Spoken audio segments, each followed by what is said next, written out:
नमो वरहंतारं नमो सिद्धारं नमो आर्याणं नमो वज्रायाणं नमो लोये सवसाहूरं शुद्धात्मानमनेकान्तं साधुमुत्तं मंगलम वंदे संदृष्टिसिद्ध्यर्थं संदृष्ट्यर्थप्रकाशकम् मंगलम भगवान वीरो मंगलम गौतम गणे मंगलम कुंद कुंदाद्यो जैन धर्मोस्तु मंगलम सर्वमंगल मांगल्यम सर्वकल्याणकारकम प्रधानम सर्वधर्माणां जैनम जयतु शासनम जीवमजीवम दब्बम जीर्णवरवसहीन जीर्ण निर्जिष्ठम देवेन्द्रविंदवंदम वंदे तम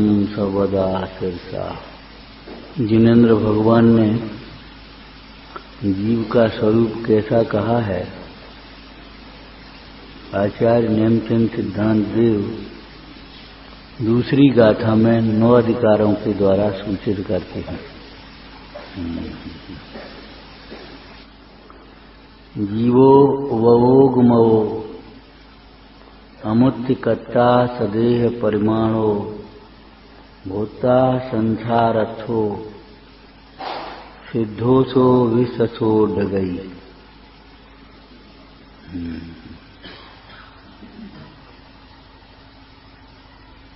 पहली बात यह कही कि जीव जीव है।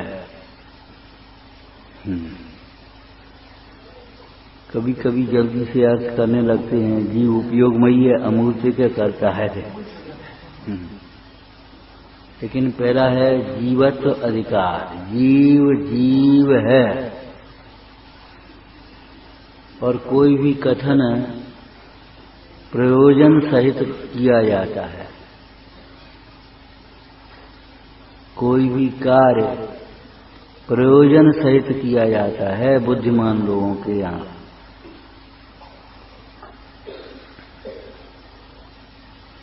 बिना प्रयोजन के तो कोई मंद बुद्धि भी नहीं प्रवर्तता। बिना प्रयोजन के कौन प्रवर्तेगा? इस पंक्ति में से बोलिए, बिना प्रयोजन के तो कोई मंद बुद्धि ही नहीं प्रवर्तता। तो बिना प्रयोजन के कौन प्रवर्तेगा? या तो कोई बुद्धिहीन होगा या कुबुद्धि होगा।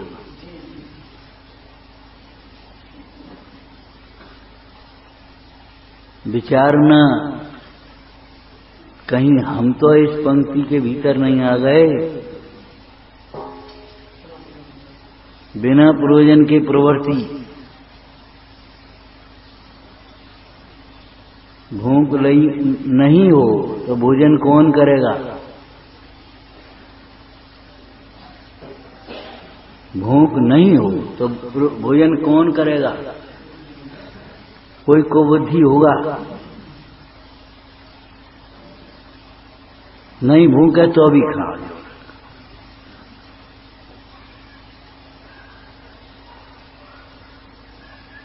कोई कुबुद्धि तो होगा।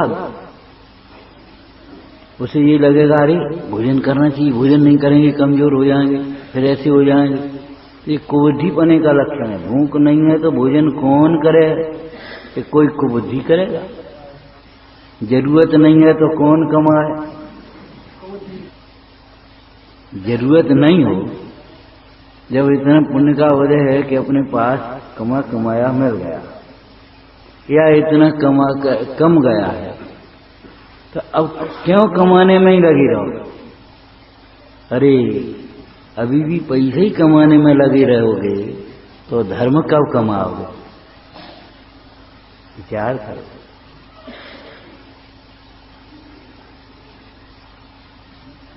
इस संबंध में कोई दृष्टांत कहा था, जैसे भूख से अधिक भोजन या बिना भूख के भोजन करना रोग का कारण है, पीड़ा का कारण है, उसी प्रकार बिना जरूरत के कमाना या जरूरत है थोड़ी और बहुत कमाना,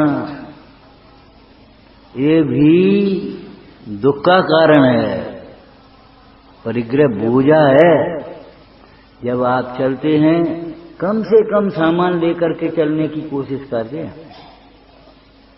जितनी जरूरत है भाई उतना तो रखना ही पड़ेगा, बाद बाकी ज्यादा सामान लेकर के चलो तो कौन उठाए धरे, रास्ते में कौन परेशान हो, बोलो कौन ढोता फिरे। शरीर का अधिक वजन अपने लिए बोझा बन जाता है, स्वयं ही उठना बैठना उठाना माने कितनी दिक्कत हो जाती है। आप कहीं भी देखो, विचार करना चाहिए। पंडित सदाशिवदास जी ने एक बात लिखी उत्तम सोच धर्म के प्रसंग में। 50 वर्ष हो गए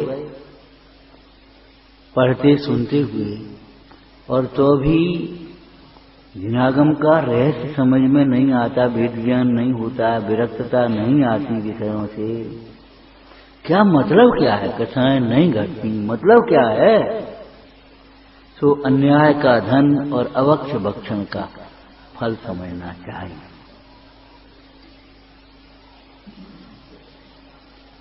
प्रसंगानुसार ये कथन किया है।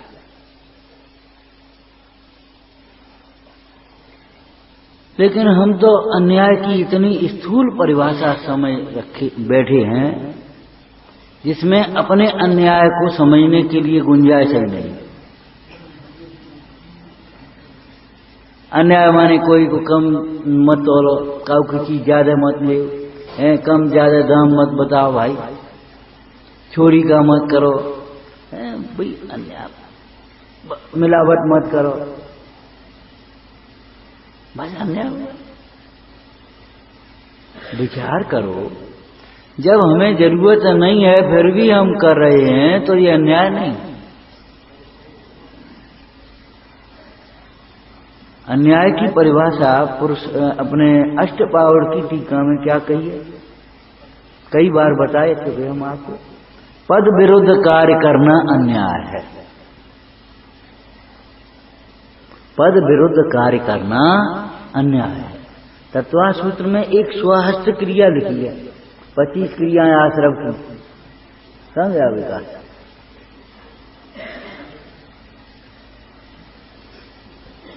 विचार कर भाई, क्यों स्वहस्त क्रिया।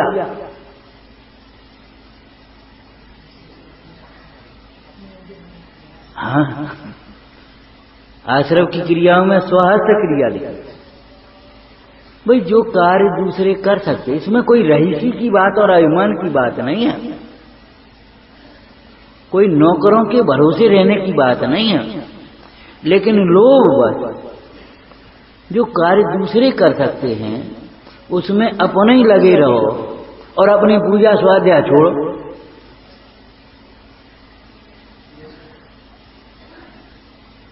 शक्ति कमजोर और अपने पास पैसा भी है, साधन है, सब बात है, सवेरे से अपने उन कामों में लगे जाते, पूजा देर में करते, स्वाध्याय में आ ही नहीं पाते। अब क्या करें, वो सवेरे से लग जाए। अरे एक नौकर रख लो भैया, उसकी जीविका चल जाएगी, तुम्हारी पूजा स्वाध्याय हो जाएगी।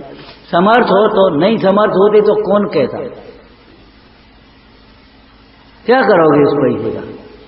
माने दान और त्याग की बातें तो बहुत दूर हैं, हम उसका भली प्रकार से उपभोग नहीं कर पाते। उपभोग भी करेंगे तो केवल इच्छाओं की पूर्ति में और सुविधाओं के लिए। धर्म कार्यों में उसका उपयोग करो भाई। सवेरे से व्यापार में लग जाना, धंधे में अंधे हो जाना, यह अन्याय नहीं है। श्रावक की सामान्य चर्या भी लिखी है, श्रावकाचारों में श्रावक की सामान्य चर्या लिखी है। बोलो भाई क्या लिखा। प्रातः काल उठ करके भगवान पंच परमेष्टि आदि का स्मरण करे, यथा योग शुद्धि पूर्वक भगवान जनेन्द्र देव की पूजा, गुरुजनों की उपासना, स्वाध्याय, पात्रों को दान दे करके फिर भोजन आदि करे, फिर अन्य प्रवृत्ति करे।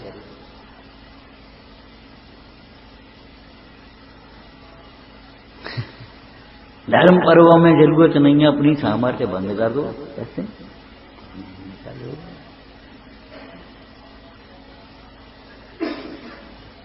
विचार करो कि हम धन के लिए हैं कि धन हमारे लिए है। निश्चय की बात तो धन ना हमारे लिए ना हम धन के लिए, लेकिन अगर व्यवहार से भी देखें तो हमारे लिए धन है। हम उसका अपने धर्म ध्यान की सुविधा के लिए उसका उपयोग करें, अपने प्रभावना अधिक में लगाएं। ये तो नहीं है हम धन के लिए कि हम धन के लिए सबको छोड़ बैठे। जो केवल धन के लिए ही भगवान जिनेन्द्र देव की पूजा, जनवाणी का स्वाध्याय, गुरुजनों की सेवा, दान आदि कार्य छोड़ते हैं, नियम संयम छोड़ देते हैं, भाई अन्याय करते हैं।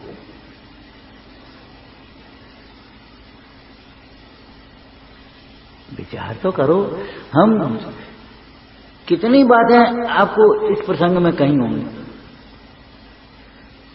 अगर आप माता पिता के पद पर हैं, माता है या पिता है, और बच्चों में धर्म संस्कार तत्व संस्कार नहीं देते, आप अन्याय करते हैं। पद विरुद्ध कार्य। प्रतिष्ठा पाठ में क्या पढ़ा? प्रतिष्ठाचार के पद पर हैं, ग्रस्त बेचारे भोले हैं। यदि आप यदवा तदवा क्रिया कराते हैं, लोग बस कुछ उसको गड़बड़ करते हैं, तो आप अन्याय करते हैं। यहां बैठ करके आप यथार्थ रूपण नहीं करें, हित की बात नहीं करें, तो आप अन्याय करेंगे। यहां बैठे आप, ये भी पद है, आपका कोई पद श्रोता है ना आप। यदि आप इस तत्व का विचार नहीं करते, अनुशीलन नहीं करते, हे का त्याग और उपाधि के ग्रहण के लिए उद्यम नहीं करते। टोटोमल जी कहते धर्म बुद्धि से निंद कार्य का त्यागी, निंद कार्यों का त्यागी और करने योग्य कार्य का उद्यम होता है, ऐसा तो नवीन श्रोता का स्वरूप है। बोला लिखा है कि नहीं? यदि आप ये आगम का उपदेश सुनकर के पढ़ करके भी यदि आप विपरीत विचारों को नहीं छोड़ते, विपरीत बोलना चालना नहीं छोड़ते, विपरीत क्रियाएं नहीं छोड़ते, विपरीत खान पान नहीं छोड़ते, विपरीत व्यापार आदि नहीं छोड़ते, विपरीत माने जितना भी है वो नहीं छोड़ते, तो आप अन्याय करते।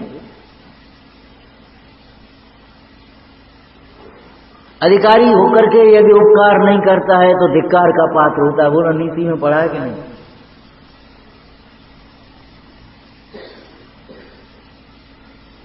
समर्थ होकर के भी यदि उपकार नहीं करता है, अधिकारी होकर के भी यदि उपकार नहीं करता है, तो अधिकार का पात्र होता है।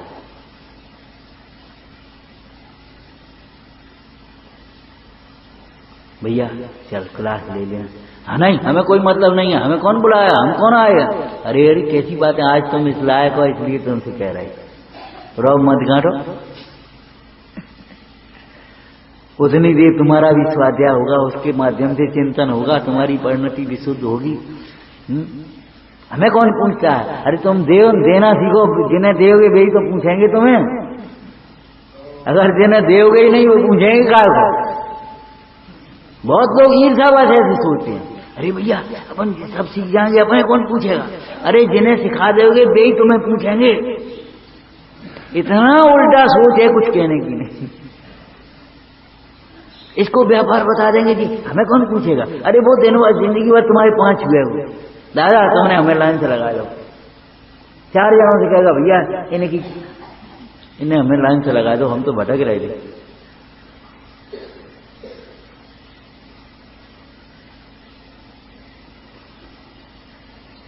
अगर हम करणान योग से इस विषय को कहें तो क्या कैसे कहेंगे? पूछना होता है, यह आदर सम्मान होता है, सेवा होती है, वह पुण्य से होती है। उपकार करने का भाव पुण्य भाव। और अगर ईर्ष्या करोगे, मत्सर भाव करोगे तो पाप बंद होगा, फिर तुम्हें कौन पूछेगा? है करणान योग का। इसलिए ये भावना भाई है, बने जहां तक इस जीवन में औरों का उपकार करूं, लेकिन स्यात लगाना, औरों के उपकार करने के विकल्प में उलझे हुए कहीं अपना अपकार मत कर बैठना। अपना हित पहले सावधान रखना। मतलब क्या है कि औरों का भला करने के नाम पर कथाएं नहीं करना। आरंभ परिग्रहों में नहीं उलझना। कितने जीवों का भला होगा, अरे उनका होगा कि नहीं होगा वह उनके पुरुषार्थ पर, उनके भवितव्य पर निर्भर है, उनके उदय पर निर्भर है। लेकिन तुम अपना बुरा मत कर बैठो। एक लड़का मेडिकल में जा रहा था, डॉक्टर भैया तुम जी काय को हिंसा की पढ़ाई पढ़ रहे हो हैं, तमाम मेडिकल चीरोगे, तमाम जी करोगे, काय को ये हिंसा की पढ़ाई पढ़ रहे हो। बोले साहब उपकार भी तो करेंगे, बहुत जीवों को बचाएंगे भी तो। मैंने कहा लिखो, लिख के दो कितने को बचाओगे। एक जीव को बचाने की ताकत नहीं है तेरी बिना आए हुए, कैसी बातें करता है।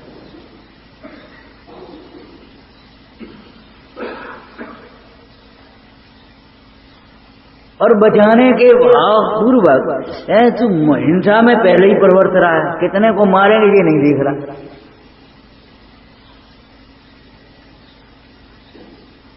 और फिर भी अवश्य दवाइयां, और वे तुम्हारी वे हिंसक प्रयोग करेगा, जीवन भर उसी में उलझा रहेगा।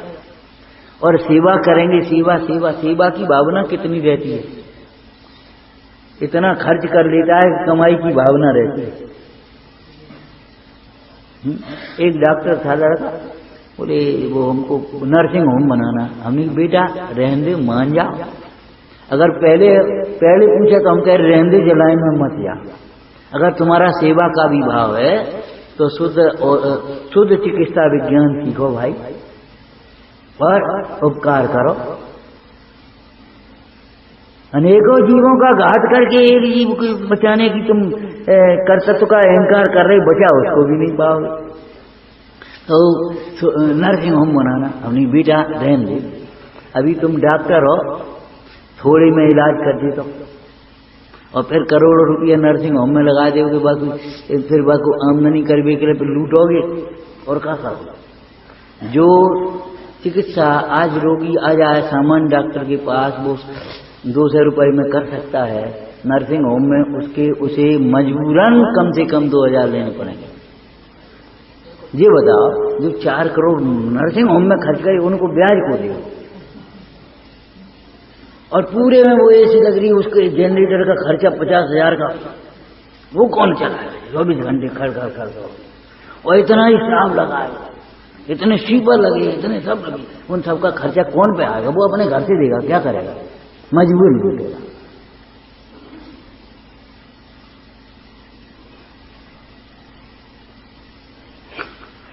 बोलो क्या करा हमने, क्या को लूटते हो हैं, लूटो और लूटाओ, लोभ से लूटो हैं और मान से लुटाओ। ऐसे काम मत करो भैया, लूटने और लुटाने राज तो ये रत्नत्रय की निधियां हैं। लूटो भाई, जितनी लूटनी हो और जितनी लुटाने हो खूब लुटाओ, अन्याय नहीं है भैया। नियम कर लेना, जरूरत नहीं है तो हम नहीं कमाएं, हम क्यों मुफ्त में पाप करें। क्यों, कमाई करते समय भी धन तो पुण्य से आता है, नहीं तो कमाई पाप की होती है।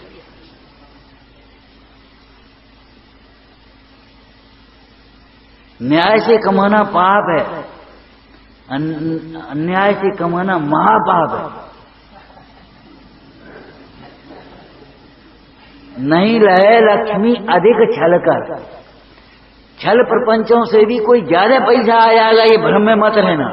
पुण्य से ज्यादा छदाम नहीं आएगी, चाहे कितनी कोई 4 से 20 करे, मिलावट करे, बेईमानी करे, रिश्वतखोर, जो कुछ भी करना वो करे, पुण्य से ज्यादा छदाम नहीं आएगी। और यदि आ भी गई तो तुम्हारी मूल की पूंजी और ले जाएगी।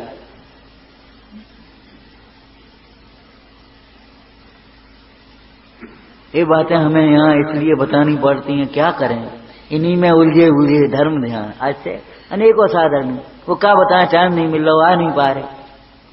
करोड़ों की माया है, करोड़ों में अपने लगे तो फालतू धर्म के परो।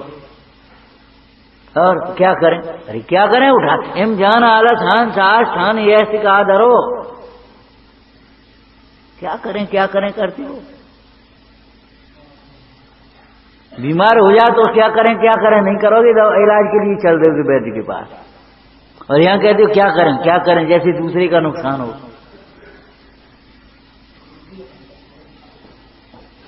बिना प्रयोजन के तो कोई मंदबुद्धि भी नहीं प्रवर्तेगा। कौन प्रवर्तेगा? कुबुद्धि। यहां बैठ करके अभी बातें क्या कौन करेगा? कुबुद्धि तो करेगा।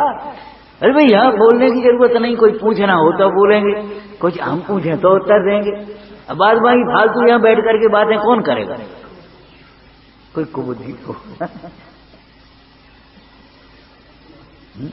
बिना कारण के लेट कौन होगा स्वाध्याय में, पूजा में, आत्मकल्याण में, निवृत्ति में कौन लेट होगा? एक समय एक पल खोना एक भव हार जाने के समान है। भैया कैसी बातें सोचते हो? दाव मत चूको। अब यह अवसर फिर मिलन कठिन है, जो सम्यक नहीं होगा। आज अगर अवसर मिले तो ऐसे छोड़ करके चल दिए। आज अवसर मिले तो इतना पुण्य का उदय नहीं है, कमाना पड़ता है। कमाना मजबूरी है, दान देना जरूरी है, त्याग धर्म है। कमाना पाप है, दान देना पुण्य है, और त्याग धर्म है।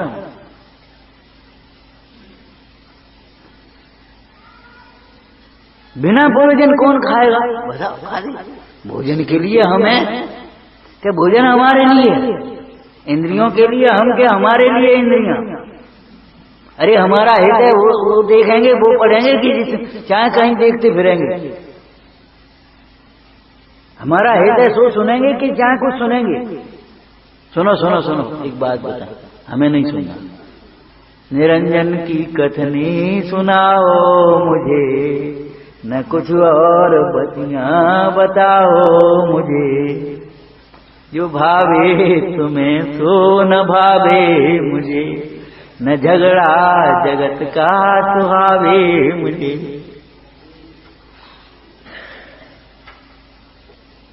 बिना प्रयोजन के प्रवर्तन करने का नाम, शास्त्रीय भाषा में बोलो, अनर्थ दंड। अनर्थ दंड। जिन कार्यों में पारलौकिक प्रयोजन भी नहीं है, लौकिक प्रयोजन भी नहीं है। लौकिक प्रयोजन साथ में लगाना, क्यों? श्रावक की भूमिका के प्रसंग चल रहे हैं, नीति प्रधान कथन चल रहे, चरणन योग का कथन है ये। बाद बाकी अगर पारमार्थ से देखें तो भोजन करने का प्रयोजन क्या है? सुनने का प्रयोजन क्या है? जीव के प्रयोजन की सिद्धि तो जीव के आश्रय से होती है, स्वानुभव से होती है, उतना ही प्रयोजन है। इसलिए जिन कार्यों से कोई लौकिक अथवा पारलौकिक किसी प्रकार के प्रयोजन की सिद्धि नहीं होती, उन कार्यों को करते हैं अनर्थ दंड। और उन कार्यों के करने में पहला अनर्थ दंड, बोलो बेटे, खेडाला में आप ध्यान, आप ध्यान। ये मर जाए, ये जी जाए, इसको लाभ हो जाए, इसको हानि हो जाए, इसका विवाह हो जाए, इसका फलाना हो जाए, ये ठीक हो जाए, ये अरे तुम जी हार जाए, ये जीत जाए, काल लेने देने तुमसे तुम्हारे इन विकल्पों से होना क्या है? खोटा ध्यान। अरे धर्म ध्यान के लिए अवसर मिला, तत्व विचार के लिए अवसर मिला,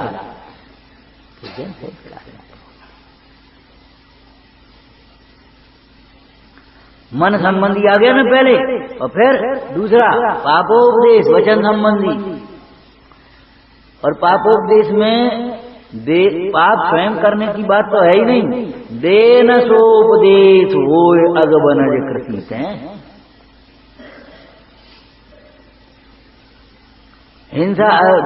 तीसरा ब्रह्मचर्या, मन वचन फिर के बाद काय आएगा, और हिंसा दान कारित आएगा, और दूसरी अनुमोदना आएगी।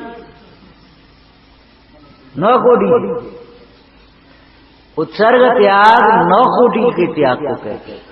मन से, वचन से, काय से, कृत से, कार्य से, अनुमोदना से त्याग होता है, उसे उत्सर्ग त्याग कहते हैं।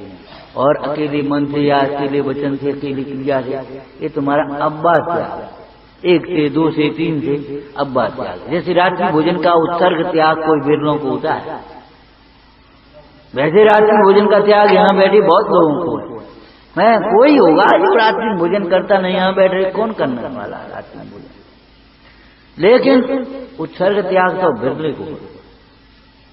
भोजन कराने का त्याग, भोजन की चर्चा का त्याग, भोजन की अनुमोदना का त्याग।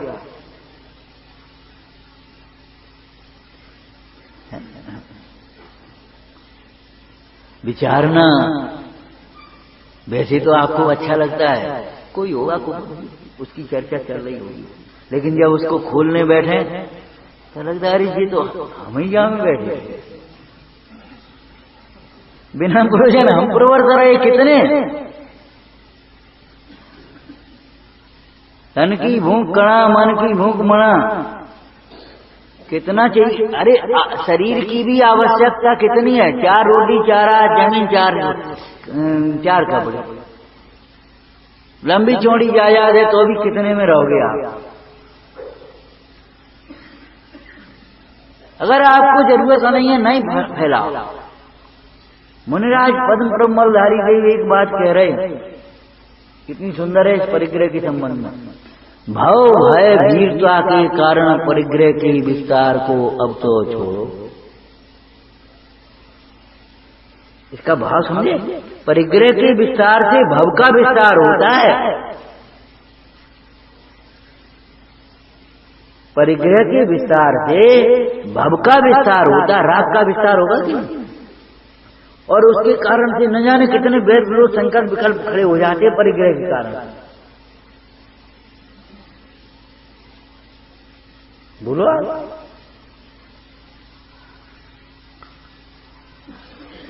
विचारना काय का विस्तार कर रहे हो। तुम्हें लग रहा है ये हम अपनी प्रॉपर्टी को विस्तार कर रहे हैं, परिग्रह हमारे वैभव का विस्तार हो रहा है। अगम कह रहा है भैया ये तुम्हारी भव का विस्तार है, दुख का विस्तार हो रहा है, दुख बढ़ रहा है। परिग्रह बढ़ने से दुख बढ़ता है, परिग्रह घटने से तत्व ज्ञान हो तो भी दुख भी बढ़ भी जाए, तत्व ज्ञान नहीं हो तो और ध्यान बढ़ जाए। तत्व ज्ञान पूर्वक परिग्रह घटने से दुख घटता है, राग घटे और परिग्रह घटे तो दुख घटेगा, और तत्व ज्ञान पूर्वक परिग्रह छूटे तो दुख छूटता है। जितने भी आपको विकल्प चलते हैं उनका नाम भाव परिग्रह है, और जिनके संबंध में विकल्प चलते हैं वो द्रव्य परिग्रह, वो बहिरंग और ये अंतरंग। विचारना कैसे जीव को कहा, बिना प्रयोजन तो नहीं कहा जीव जीव है, ये भी कोई बात है, जीव जीव है। अनादि काल से जीव ने अपने को जीव नहीं माना, अनादि काल से अपने को जीव नहीं माना। एक जैन का लड़का कहीं ठेले पर खड़ा, उधर से पंडित जी निकले, बोले भैया तुम तो जैन हो, और वो झट झट जैन क्यों कहा, तुम तो जैन हो,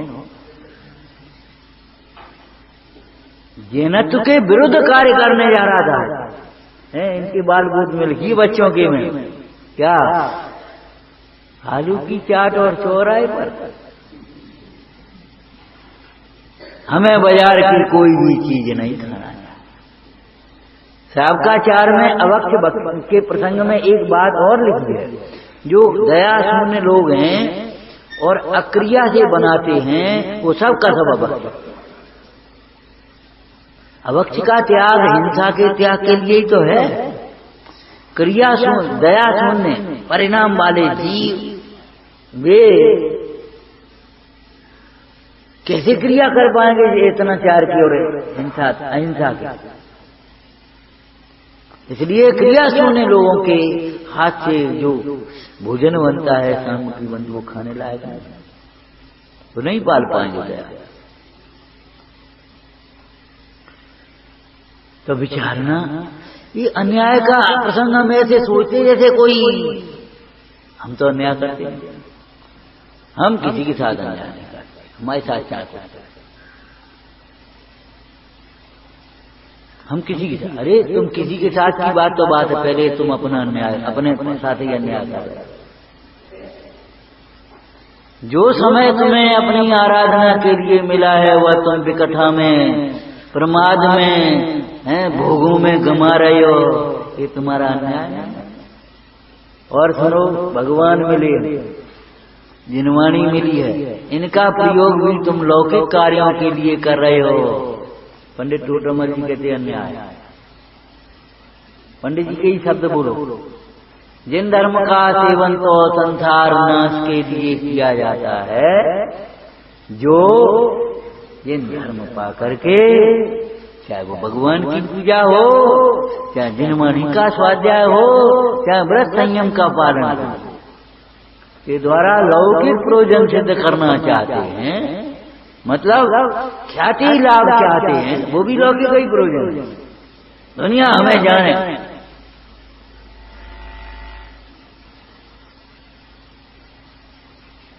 भोगों की सिद्धि करना चाहते हैं, वे बड़ा न्याय करते हैं।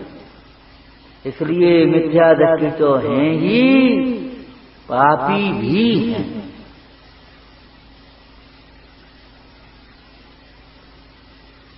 दूसरा प्रसंग टोटमल जी का अनंतादि के प्रयोजन से। महाराज ये तो आपने कही इनसे मोक्ष मार्ग की सिद्धि होती है, तो ठीक है, लौकिक प्रयोजन से होता है। वह किस प्रकार होता है? पुण्य का अपना उदय हो तो कार्य बन जाता है।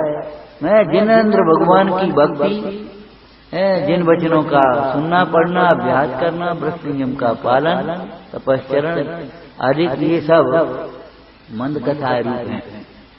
तो पूर्व पाप का संक्रमण हो जाए, अपकर्षण हो जाए तो विपत्ति पाप के उदय से होने वाली घट जाए, संक्रमण हो जाए तो मिट जाए, बदल जाए, विपत्ति के प्रसंग में भी संपत्ति मिल जाए।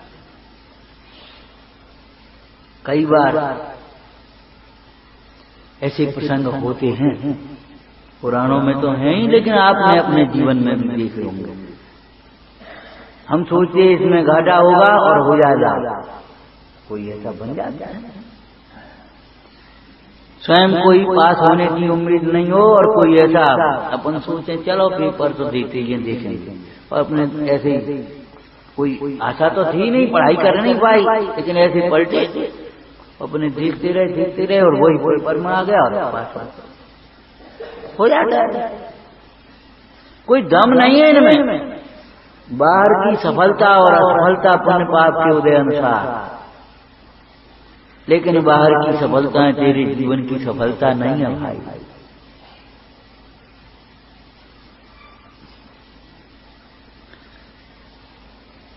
तो विचारना, क्या लिखा पंडित जी ने? कोई देवादिक भी सहायक करते हैं, साधर्मी साधर्मी का बिना किए उपकार करते, साधर्मी का उपकार करें, है ना? किस प्रसंग में लिखा? मुंडाज भी तो परघर भोजन करते हैं, परघर भोजन करते हैं, लेकिन उन्हें भोजन के लिए घर नहीं छोड़ा है, तपस्या नहीं करते, उन्हें धर्मात्मा जानकर कोई स्वयं आहार आदि देते हैं, उपकार करते हैं, साधर्मी का उपकार करते हैं। तो ये तो कोई दोष नहीं है, लेकिन पहले से ही उपकार कराने का भाव रखे, अभिप्राय रखे तो ये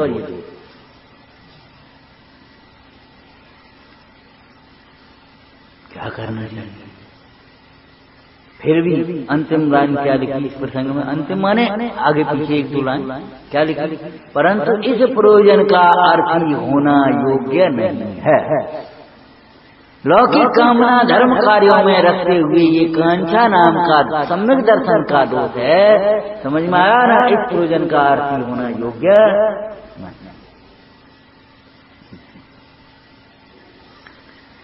अब आप अगर इस दृष्टि से विचार करते हुए अपने जीवन धारा को मोड़े, थोड़ा सच कह रहे, कितना समय मिल जाएगा, गृहस्थी में ही कितना समय मिलेगा आपको, आप स्वयं देखेंगे। आज आप कहते समय नहीं, सारा समय आपको आपकी तृष्णा खाई जा रही है।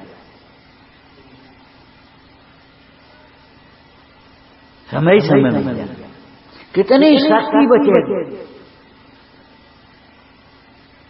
कितनी बुद्धि बचेगी, कितने परिणाम निर्मल होंगे। केवल अनर्थ दंड का त्याग करके बिना प्रयोजन। बाद बाकी हम कुछ नहीं कह रहे, कम करो, कम मत करो, लेकिन बिना प्रयोजन का त्याग करके देख लो। आप देखो कितनी शक्ति, बुद्धि, समय, धन बचता, कितना बचता। आपको ज्यादा लगने लगे, अरे इतने का क्या होगा, अभी क्या लगता है, इतने से क्या होगा, फिर क्या लगने लगेगा, इतने का क्या अंतर हो। मैंने कितना अंतर हो गया। अज्ञान दशा में क्या लगता है, भैया हम ऐसा करेंगे, कोई क्या कहेगा, ये पंडित जी हो गए ऐसा कर रहे, कोई क्या कहेगा, धर्म की निंदा होगी, नहीं अपन नहीं करेंगे। और फिर अगर कथाएं की तीव्रता हो जाए, मूर्ता हो तो कोई क्या करेगा, हम तो कर रहे, कोई क्या कर लेगा हमारा, कोई क्या करेगा और कोई क्या कहेगा, कितना अंतर। इतने से क्या होगा और इतने का क्या होगा।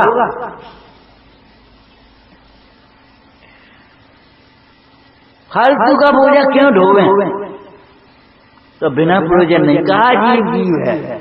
बाद बाकी प्रसंग आपके धर्मों के प्रसंगों में आएंगे, समझ में आया। बिना प्रयोजन नहीं कहा, जीव जीव है। जीव होते हुए भी एक क्षण भी जीव ने अपने को जीव जाना नहीं। समझदार जी में प्रश्न उत्तर करके ये कथन किया कि महाराज आप कहते हो ज्ञान का सेवन करो, जीवराज की सेवा करो, तो ज्ञान का सेवन क्या, आत्मा तो ज्ञान के साथ तादात्म्य नहीं है, अभिन्न नहीं है, क्या ज्ञान का सेवन करें।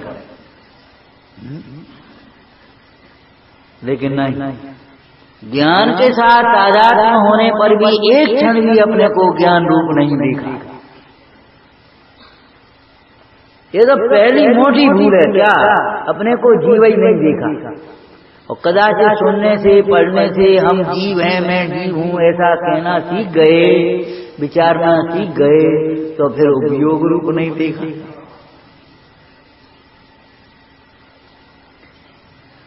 ये सारी इतने इससे विरुद्ध विपरीत मान्यताएं हैं, इसके लिए ये अधिकार देंगे। देखो एक बात और कह दी, मैं पहले भी कही है, मतार्थ होता है 5 प्रकार के आत्मा, शब्दार्थ, नयार्थ, मतार्थ, आगमार्थ, भावार्थ, 5 प्रकार के आत्मा।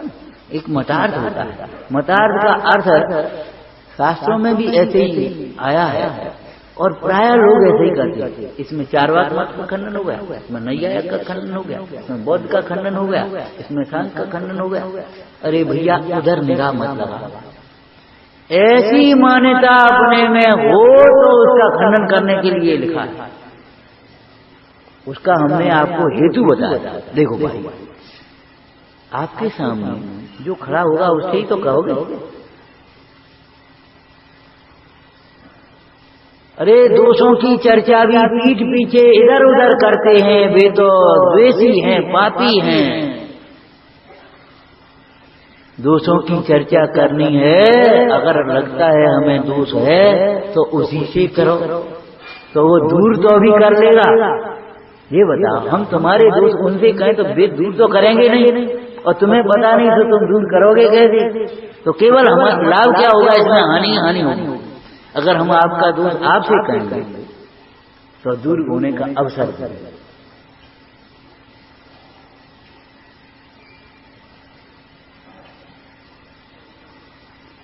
प्रशंसा सामने करेंगे, निंदा दूर पीछे करेंगे, ये तीव्र कथा का चिन्ह है।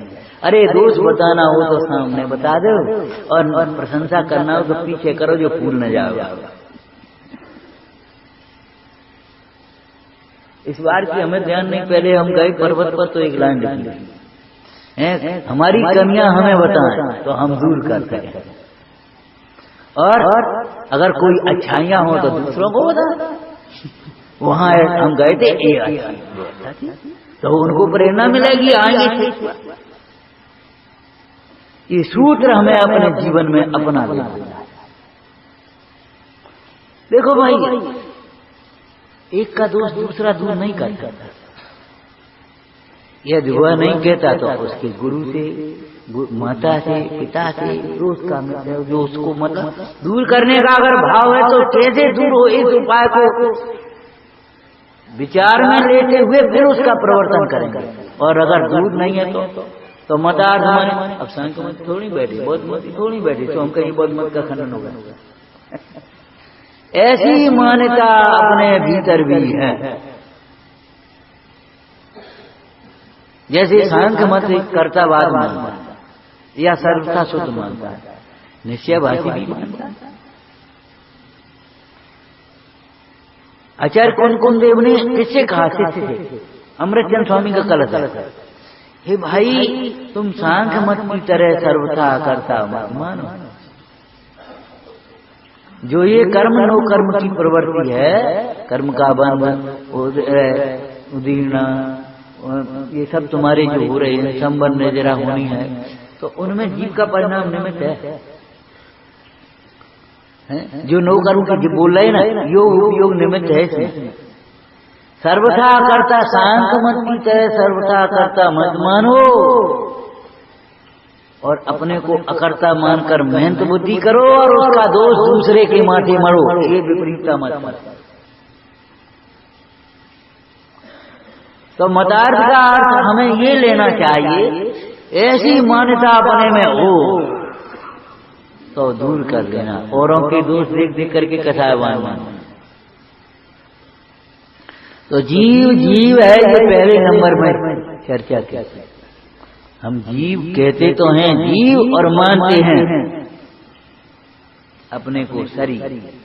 पंडित जी ने एक शब्द लिख दिया मोह में, जिस प्रकार शरीर को और अपने को एक मानना, जिस प्रकार माने सर्व।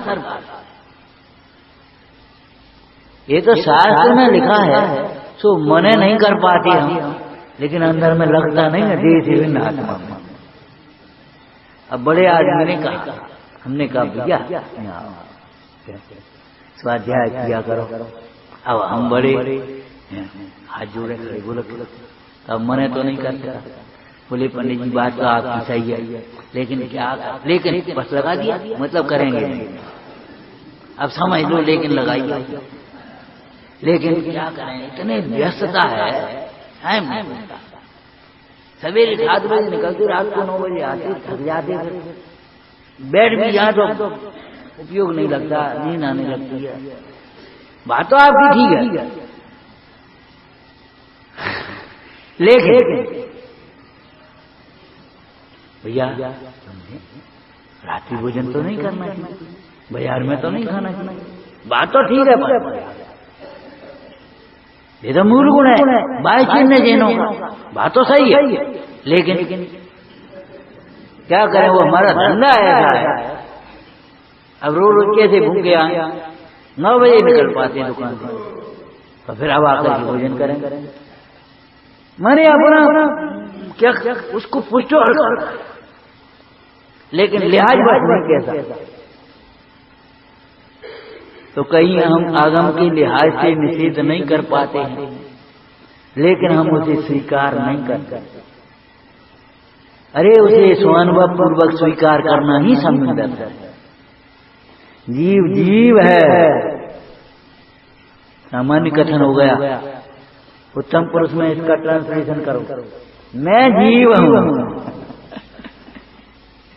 जीव है, सब जीव हैं। जो अपने को जीव नहीं मान रहा वह भी जीव है। थर्ड पर्सन की बातें होंगी, लेकिन मैं जीव हूं। पंडित जी ने कल हमने आपको दिया था, पंडित जी का उदाहरण, जीव मजीवम दब्बम क्यों कहा? आप तो स्वयं जीव है, शरीर आदि का।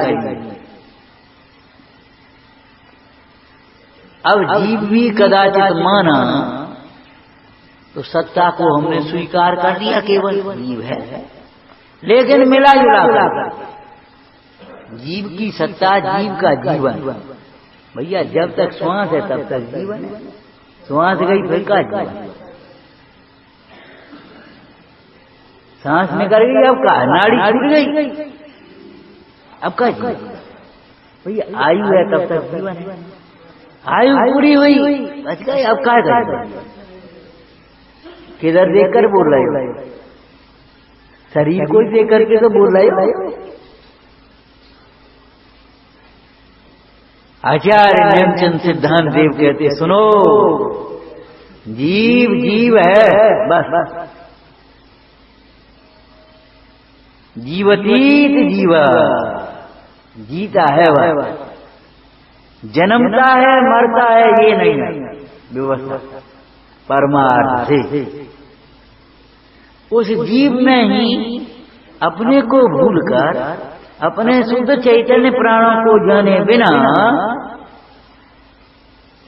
जन्म मरण का व्यवहार होता है। बेटे छेडाला में जीव अजीव तत्व संबंधी भूल लिख दिया, उसमें क्या लिखा? उपजत नसत जन्म मरण, क्या लिखा?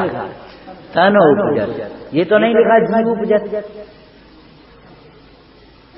क्यों? जीव उपजत ये तो नहीं लिखा, क्या लिखा? तन उपजत।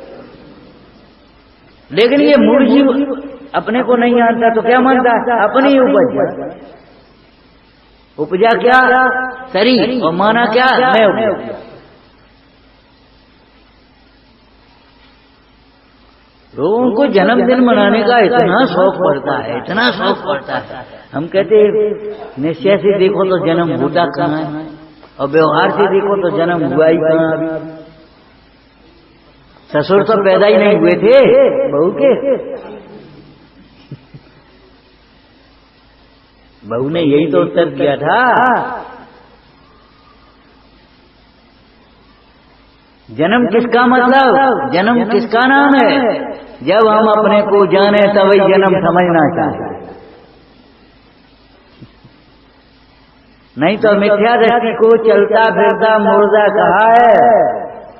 मुर्दा दूसरों के कंधे पर चलता है, ऐसे ही ये मोही प्राणी भी पर से ही अपना जीवन मानता है, पर से ही सुख दुख मानता है, पर से ही बड़ा छोटा मानता है, पर से भिन्न कहां देखा? बोलो भाई।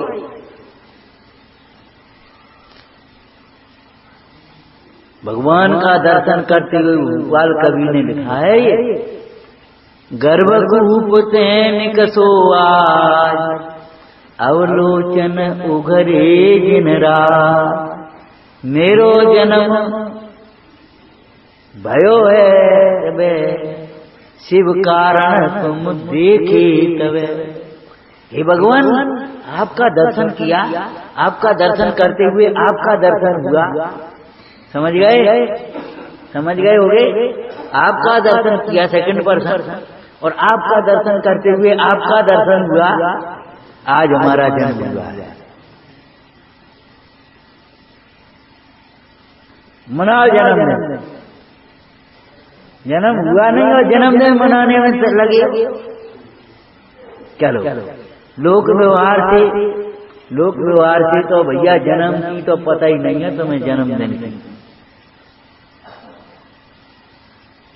जिसे आप जन्म कहते हैं वह तो गर्भ से बाहर निकलने का समय है। आगम क्या कहता है? वो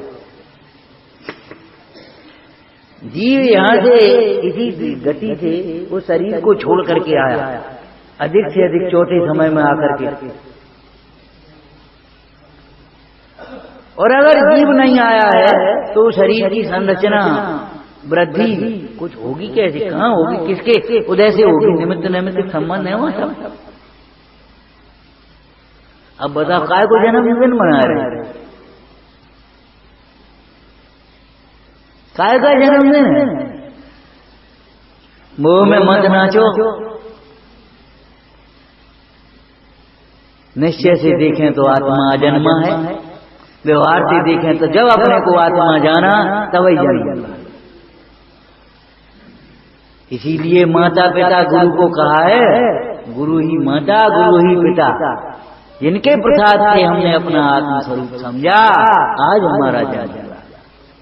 और आत्मज्ञानियों को, संयमियों को विशेष रूप से द्विज कहते हैं। दूसरा जन्म, एक जन्म शरीर का माता पिता के गर्भ से हुआ था, और एक गुरु के उपदेश से हमारा चैतन्य का अनुभवन हुआ, आज अपना स्वरूप जाना, आज हमारा जन्म। अब जन्म कहने से हमें वो शरीर का जन्म दिखता ना, इसलिए जन्म सफल हुआ है, ऐसे कहते हैं। सफल हुआ और हुआ एक ही बात है, समझ। अद्य में सफलम जन्म नेत्रे च सफले मम, आज हम नेत्रवान हुए हैं। भगवती आराधना का वो प्रसंग पढ़ते हुए आंखों में आंसू आ जाते जबरन। जब आचार्य महाराज समाधि के लिए संघ को, दूसरे अपने शिष्य को छोड़ करके दूसरे संघ में जाने के लिए तैयार होते हैं, परस्पर क्षमा भाव बना होता है, तब वे शिष्य कैसे बोलते, वे मुनिराज, हे गुरु, आपने हमें जन्म दिया, आपने हमें पालन पोषण किया है, आपकी कृपा से हमने मोक्ष मार्ग को जाना है, आपको पाकर के ही हम नेत्रवान हुए हैं, आपके उपदेश से ही हमारे हृदय में दया का, धर्म का संचार हुआ है, हम हृदयवान हुए हैं, संगी हुए हैं। नहीं तो कहने के संगी थे, संगी क्या संगी, क्या संगी, काय का संगी जो अपना हित का विचार नहीं करता।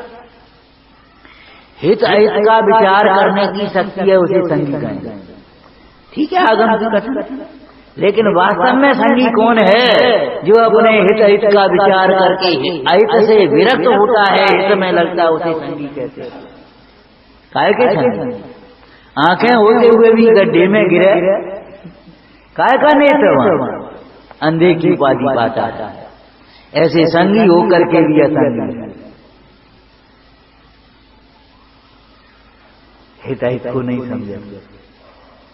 तो देखो छेडाला में क्या लिखा बेटे, हाँ जरा अभी 10-15 मिनट और पहले से इसका विचार रखो, करो 1 घंटे बैठना होगा, तब तक खेलना कूदना थक जाते हो, इसलिए थोड़ी सी नींद आ जाती है। थकाया मत करो पहले से। पूछो इनसे, जब ये जाते तो हमारे पढ़ना बंद कर देंगे या कोई भी काम बंद कर देंगे, लेटे मिलेंगे। अब जाना बैठना प्राय अधिकांश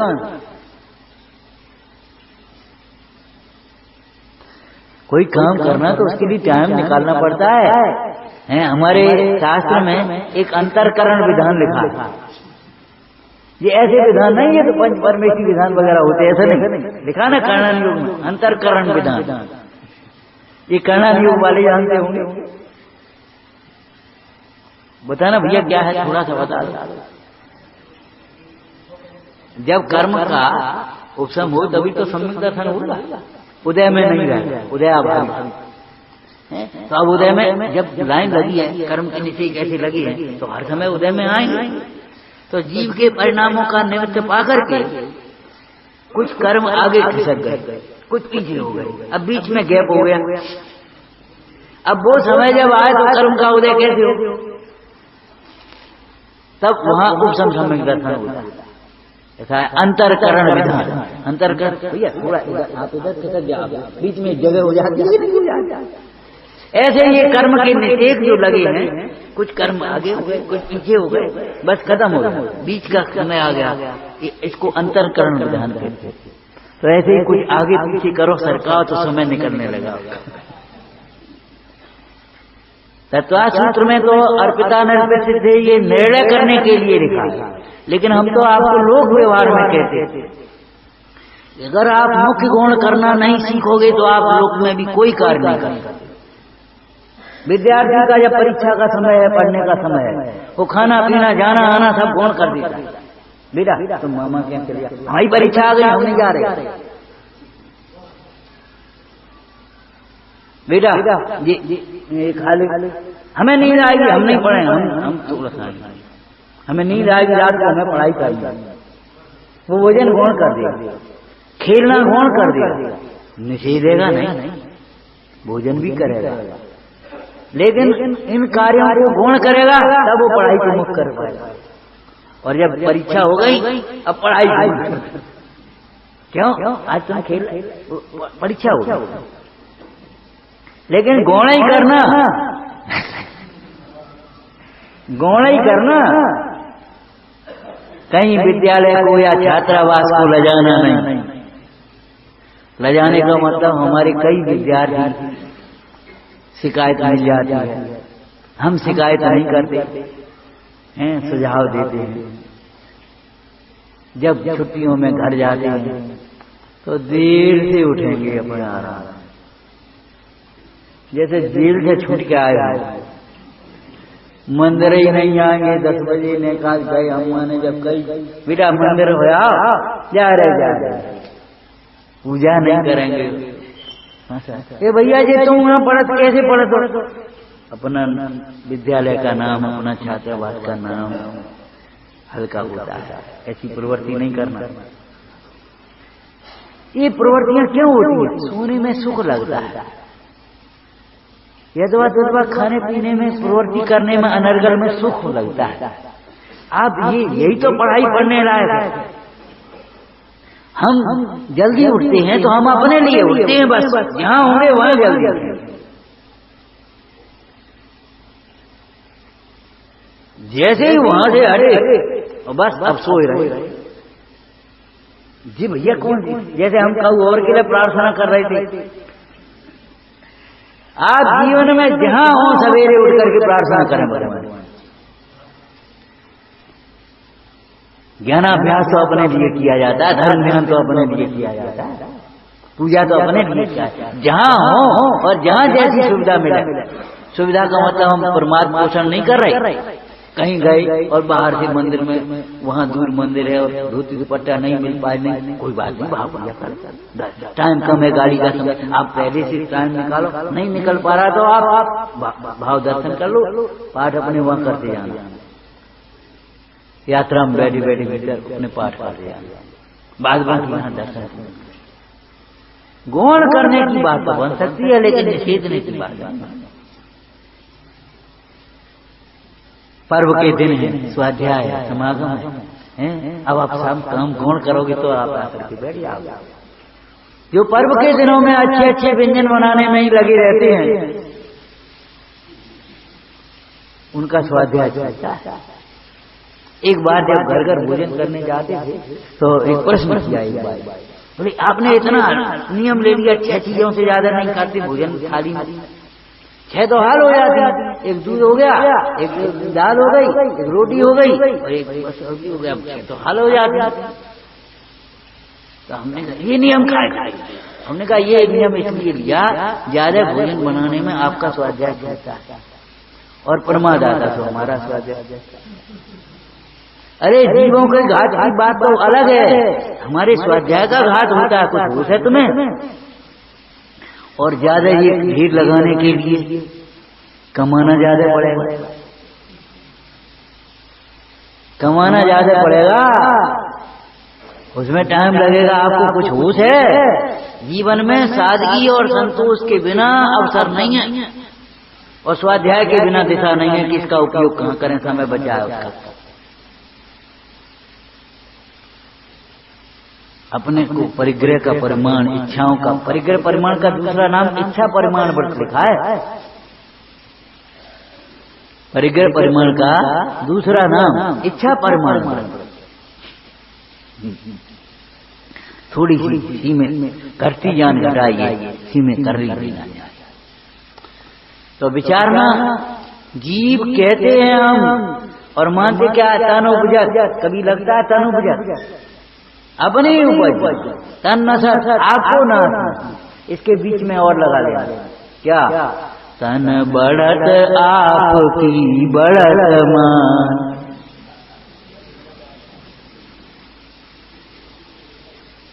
मैं 20 वर्ष का हूँ, 20 वर्ष घट गए बेटा तेरी उम्र में, लोग द्वार से भी देखें तो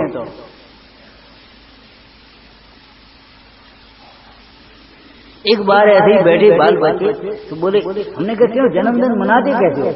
बोले देखो ये वर्ष का बालक होता है, अपनी वो मोमबत्ती जला देता है और फिर उसी के हाथे बुझवा देते हैं एक जल। हमने कहा मालूम है इसका अर्थ क्या हुआ? देख तेने इतने वर्ष खो दिए, बुझ गए तेरे, अब एक बचा है उसको यूं कर लेना। लेकिन कौन समझे खेल खिलौना मान लिया। 20 वर्ष घट गए तो हमने लगा 20 वर्ष बढ़ गए, 20 वर्ष के हो गए। विचार शरीर मोटा हो गया तो मैं मोटा हो गया, शरीर कमजोर हो गया तो ये सब छेड़ा डाला। तो इन सबके निषेध के लिए क्या लिखा है? जीव जीव है अनादि अनंत।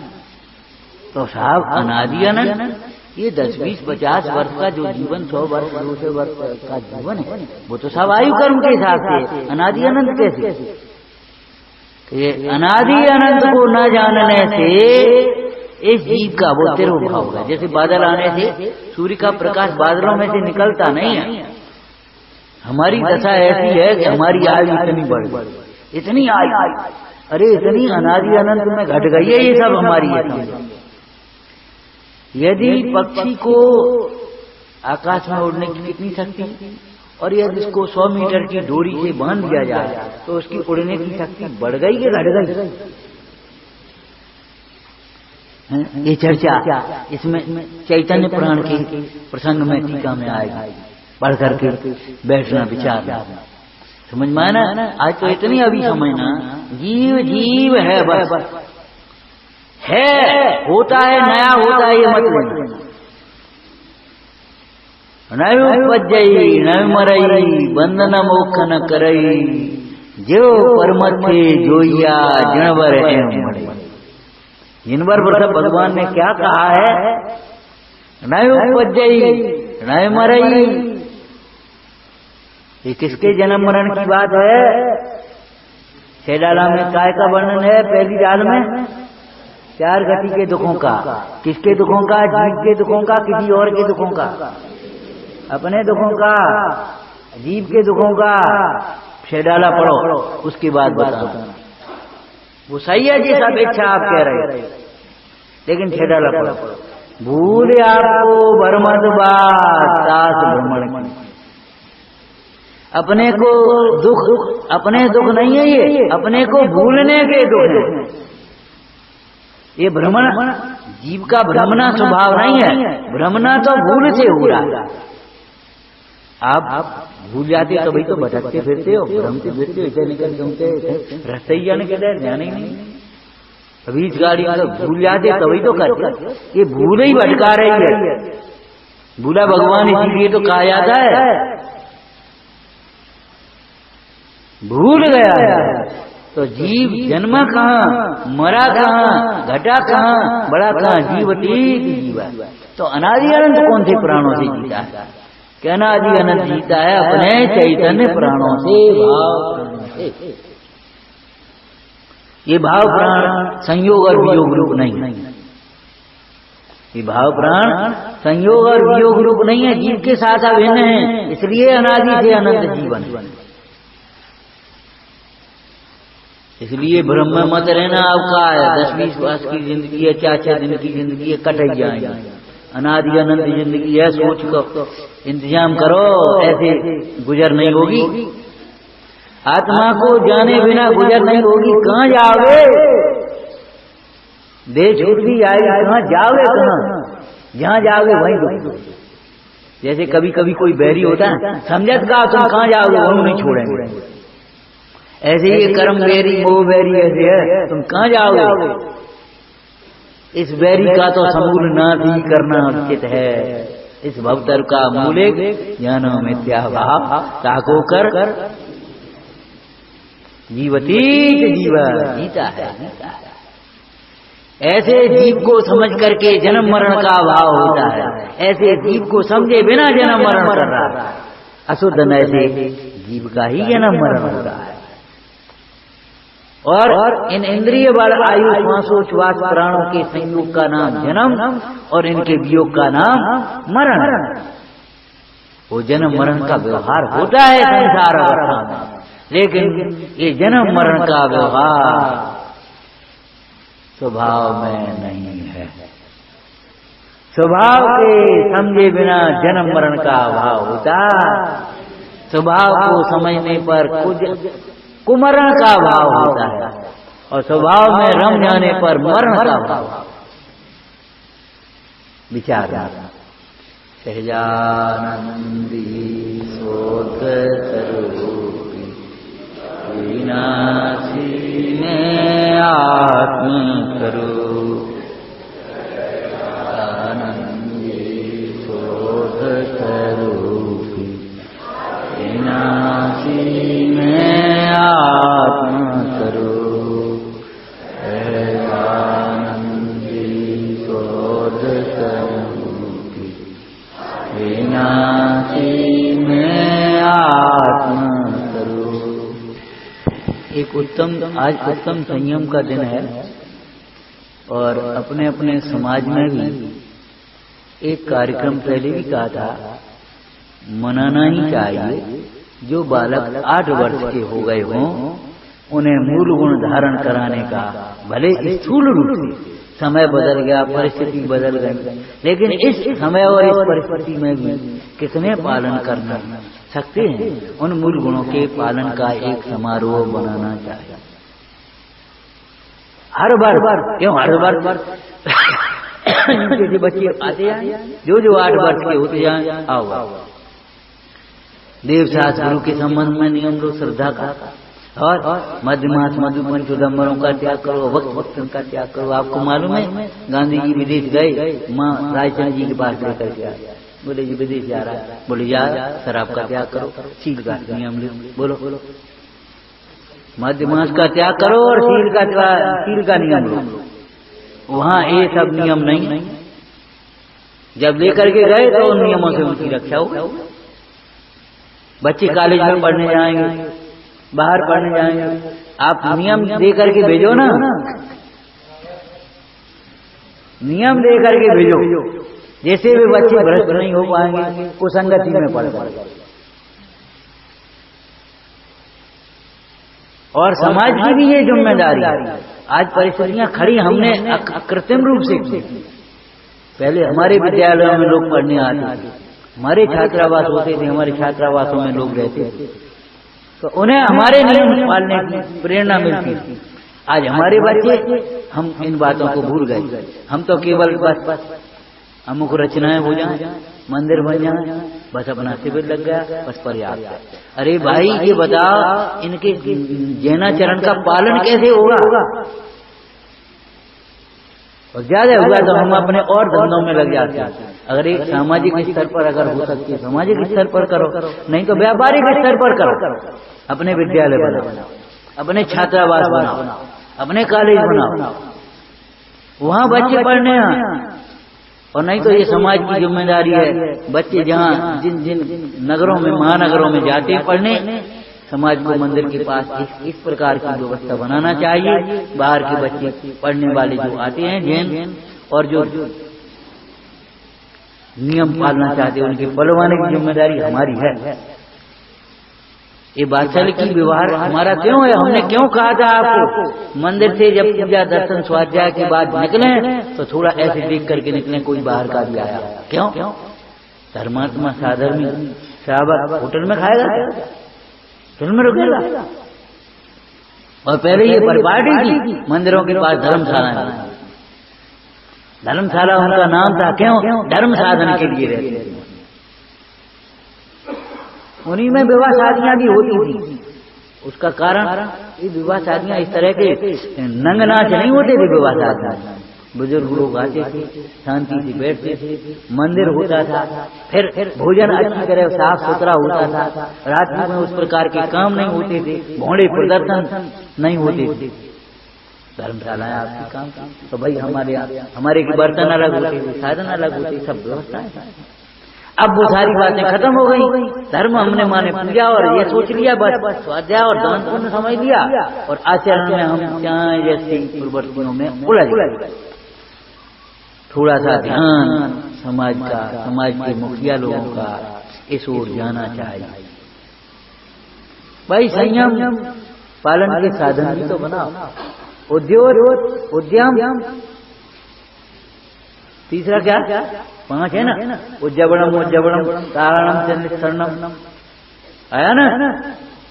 उद्योग पहले ज्ञान होना चाहिए, फिर उद्यम होना चाहिए, फिर उसके साधन बनाना चाहिए, और फिर उसका पालन होना चाहिए प्राण जाति, और फिर निर्वाह अंत तक निष्ठा, बीच में नहीं छोड़ना।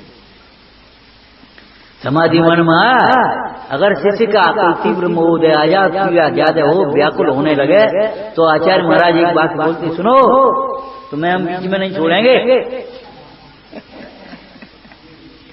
समाधि मन के लिए तुम्हें हमने अंगीकार किया है, और सारे संघ से पूछ करके करते हैं। इसीलिए तो कल चर्चा आई थी वृद्धों की मीटिंग में, भाई आप भी तो सोच रहे कि हम इनमें वृद्धों को, हमने कि भाई ये इनसे पूछे बिना हम नहीं कर पाएंगे बच्चों से। क्यों?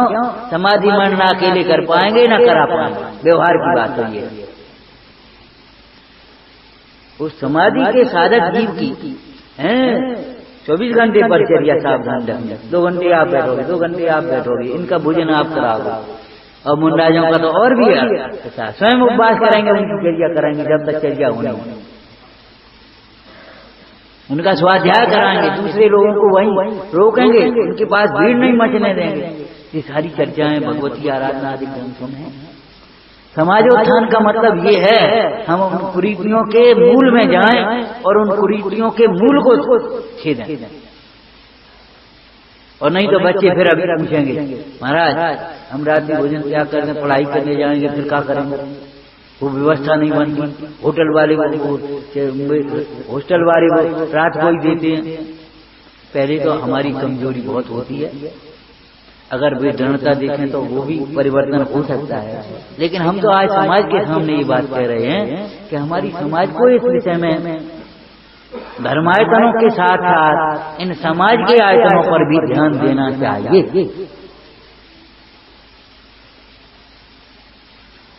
बच्चे धर्म मार्ग में लगे, ये आप चाहते हैं तो धर्म मार्ग में कैसे लगे, इस बात को भी तो सोचो भाई। तो वर्ष का एक दिन नियम पालन कराने के लिए, नियम धारण कराने के लिए, समझा करके, बुझा करके, वह एक उसका विधान करके, आओ भाई सब लोग आज बच्चे समाज के जितने भी हैं वे सब अपने मूल गुणों को धारण करेंगे। अरे मूल गुण तो कम से कम आया हमारे समय, और उनके मूल गुण हमारे काम आएंगे। कैसी बातें कर रहे हो? नहीं तो तुम्हें रोटी नहीं मिलेगी, तुम जाओगे तो। हमारी बात तो बहुत दूर है। आज बहुत लोगों की भावना है, लेकिन बस उस व्यवस्था के मारे सोच रहे अब वो मुश्किल है, कैसे बनेगी, क्या करेंगे, उसकी वजह से नहीं बुला पा। जबकि हमारी व्यवस्था हम अपने हिसाब से सोचें तो ऐसी तो हमारे घरों में होती ही थी पहले।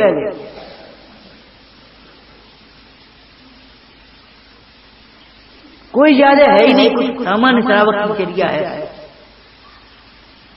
अगर मूल गुण होंगे तो आप चाहे कहीं पानी पी लोगे, जाओगे तो मंदिर में जाओगे तो उनको होगा भैया दादा चलो भोजन कर दो जहाँ भैया, और नहीं तो वे सोचे अब हम क्या भोजन करें। आप अपने बच्चों के घर में नहीं रह पाओगे बुढ़ापे में, अगर आप मूल गुण धारण नहीं कराओगे, नियम संयम नहीं करा पाओगे।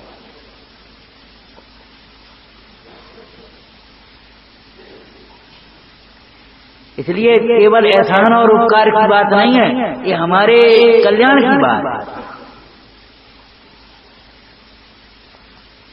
जिनके पास फोन हो वे आज ही कर दें, सबके पास ही फोन है कि भाई ये उत्सव मनाना है, और मान लो आज ये नहीं बन पाए तो चतुर्दशी का दिन भी आएगा। दशलक्षण पर्व के ये 2 दिनों में से एक दिन आप मूल गुणों के धारण का समारोह अपने अपने समाज में अवश्य मनाएं प्रेरणा। शासन नायक महावीर भगवान की। परिग्रह के विस्तार से भाव का विस्तार होता है, अर्थात हमारी ही दुखों का विस्तार होता है। इसलिए अब परिग्रह का विस्तार ना करते हुए धर्म का विस्तार करना है। देखो एक तरफ तो कितना उत्कृष्ट परमार्थ तत्व परस रहे हैं। एक चीज और थोड़ा सब लोग ध्यान देना, मैंने कुछ दिन पहले ही पंडित साहब की बात पकड़ पाई थी। पहले हम भी कुछ तो भी बोलते रहते थे, कुछ तो भी बताते रहते थे, लेकिन पंडित साहब के वचनों में एक चीज देखना, कभी भी गाथा चले अथवा टीका चले, जो शब्द आया है उसका क्या अभिप्राय है, उसको किस किस तरीके से ग्रहण करना, उसमें से क्या निश्चय निकालना, क्या व्यवहार निकालना। कोई भी शब्द का अकेला भावार्थ बना के नहीं छोड़ देंगे कि चलो ये इस गाथा के भावार्थ समझ करके और अपना प्रयोजन साधना। जीव है, अपनी सोच, अच्छा अपना दिमाग लगाना, जीवो उपयोगमो। इस गाथा में अपन कहां से शुरू करते थे, जीव उपयोगमय है, लेकिन जीव जीव है, इसके बिना उपयोगमय कहां से आ गया। और फिर उसके अर्थ एक दूसरे जोड़े कि अनादि से एक तो अपने को जीव नहीं जाना, कदाचित शास्त्रों को पढ़ सुन करके जीव जाना तो उपयोग में नहीं जाना। तो वो आगे पीछे उस गाथा में आचार्य को कितना गहरा अभिप्राय छिपा है, ये चीज यदि सीखना है तो इन बातों को, इन विषयों को अपने को ध्यान से सुनना है और उसके साध्य तक पहुंचना है। दोपहर का कार्यक्रम हमारा 1:45 बजे से प्रारंभ हो जाएगा।